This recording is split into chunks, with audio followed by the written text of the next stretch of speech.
not sure if anybody else is going to watch this. I mean, if only our moms watch this, it's fine. It's good. At least they can see we have seat belts on. That's right. Safety first. That's right. So welcome to the space economy, and a shout out to our moms. Everyone else's destination for the business of space, our mother's way to check in and make sure that we're wearing our seat belts. So, George, we're coming out from the Goddard, I always ruin his name, ISAM conference or walkthrough tour.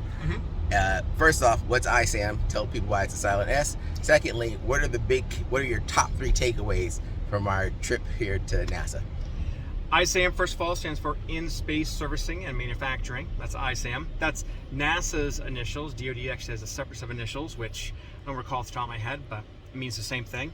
And it's essentially building stuff and taking care of stuff so it has a longer life in space. That's the short version of it. My takeaways. The first thing was Goddard has an amazing tech portfolio, and they are actively looking to have people engage in technology transfer to commercialize that portfolio of IP that they so generously already brought to, technical readiness level of 4 or 5.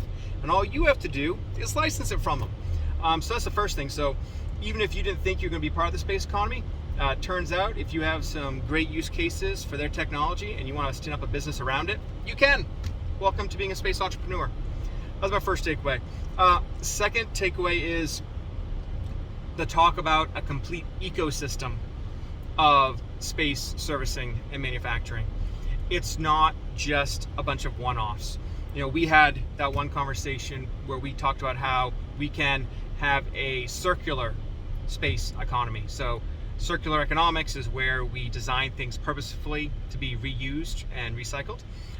Doing that for space also has a lot of benefits. So for example, we send a rogue orbot out.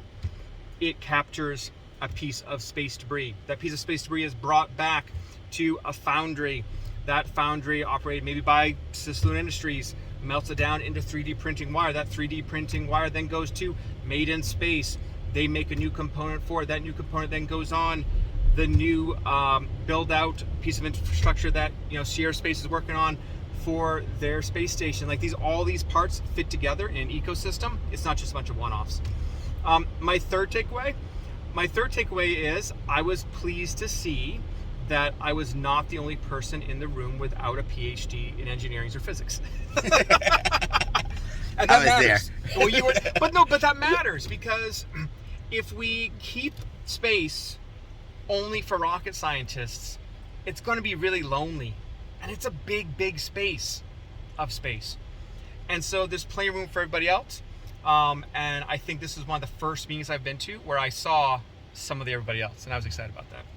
We met a senior in high school named Caleb, who's doing rocket science AI awesomeness, such that he was in the room with us. And I looked at George and I was like, thank God we're not in high school, because we are not nearly as smart as these kids nowadays. So that's it for the moment. George is wearing a tie. We're going to talk about that in the next episode. But till then, be safe, live long and prosper. See you guys in the next orbit. Peace.